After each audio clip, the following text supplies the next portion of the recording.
Ok.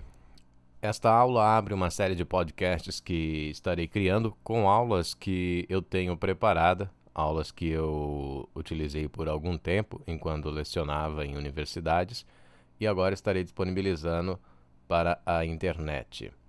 Neste primeiro momento estaremos fazendo uma breve viagem sobre a história da fotografia.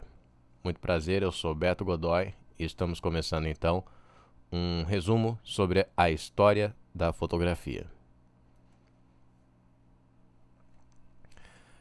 O objetivo, então, como eu me refiro aos alunos, eu me refiro a vocês que estão assistindo este vídeo, é ter contato com uma prévia apresentação da história da fotografia. A história da fotografia começa muito antes do que podemos imaginar. Teoricamente, vamos dizer melhor, oficialmente, a história da fotografia começa em 1839, mas ela precisou de uma base essa que começa com a descoberta dos gregos, dos filósofos gregos, descrevendo os princípios da câmara escura. Isso no século V a.C. O século V ao século IV a.C., os chineses e gregos também descrevem os princípios básicos da ótica. Está formada aí, a junção desses dois forma então o que seria a base do que conhecemos hoje como câmera fotográfica. Passado muito tempo, são 1400 anos passados, no ano 1000 pós-Cristo, o estudioso árabe Al-Hassan descreve o funcionamento da câmara escura. Como nós vemos aqui, a imagem aparece invertida através de um pequeno orifício e um salão grande.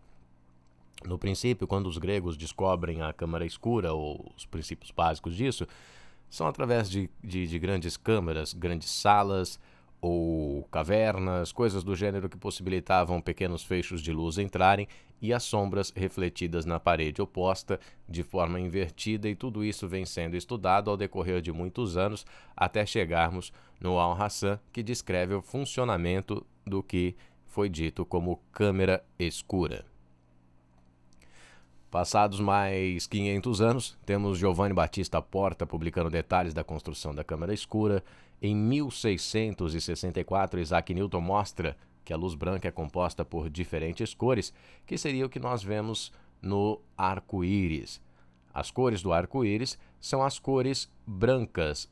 Se você juntar no computador, que trabalha com cores luminosas e não cores compostas, se você juntar todas as cores, o que você tem é uma mancha branca. É isso que acontece com a luz do Sol. A luz do Sol para nós é branca devido aos grandes números de componentes que existem na atmosfera. Há uma filtragem e vamos então visualizar dessa maneira. Ao meio-dia você tem uma luz mais intensa, muito forte. Quando se olha ao Sol, se torna um branco que chega a doer as vistas.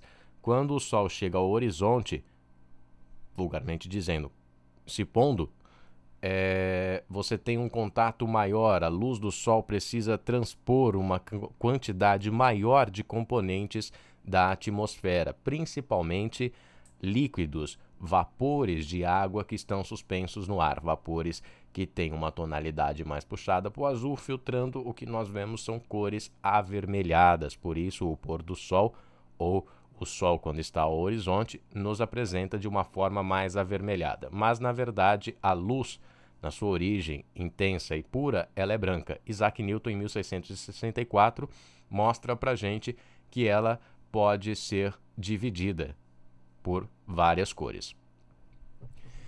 Em 1727, John Henry Schulze descobre que algumas substâncias mudam de cor quando expostas à luz, como o giz misturado com nitrato de prata. Aqui, então, com o nitrato de prata, nós vamos ter o princípio e a base do que tivemos até pouco tempo atrás com o filme. O nitrato de prata, a família da prata, vai nos fornecer os elementos necessários para a película, para a fixação, o aparecimento e, enfim, tudo que trabalha com a imagem através do contato com a luz, que é a fotografia. Em 1727, então, uma primeira experiência com alguns componentes com um componente da família da prata, que é o nitrato de prata, misturado ao giz, que dava aí uma possibilidade maior de visualização da imagem à época. Em 1802, Thomas Young descobre que todas as cores podem ser obtidas através de cores primárias, que é o que a gente aprende quando está no colégio. Junta o verde com o azul e você vai ter uma terceira cor, e você vai juntando. Se você prestar atenção no arco-íris, são 7 cores que nós visualizamos. Entre uma cor e outra, você tem a cor intermediária, que é a junção de uma com a outra, e são as cores intermediárias. Enfim, todas as cores que temos no universo derivam das cores primárias. Descoberto então em 1802 por Thomas Young. 1807, surgimento da câmara clara para desenho por William Hyde Wollaston. E temos também 1810, Johann Seebeck descobre que o cloreto de prata, mais uma vez, elementos da família da prata, então adquirindo tonalidades do espectro luminoso quando exposto à luz. Tudo isso vai se desenvolvendo. Você vê que de 1500 a 1800 nós tivemos então 2000 anos para descobrirem o processo principal da fotografia, que não muda, que seria a câmera escura com um processo óptico onde entra a luz em algum lugar. Você tem a imagem invertida que será exposta, e agora, de 1500 até aqui, estão trabalhando formas de fixar essa imagem e não apenas de poder visualizá-la momentaneamente. Então estamos em 1810, mais um elemento da família da prata, o cloreto de prata, sendo utilizado para a formação de imagem e fixação. Joseph Niepce, ou Joseph Nicephore Niepce, consegue suas primeiras imagens com a câmera escura. Uma imagem que demorou 8 horas para ser feita da janela deste senhor.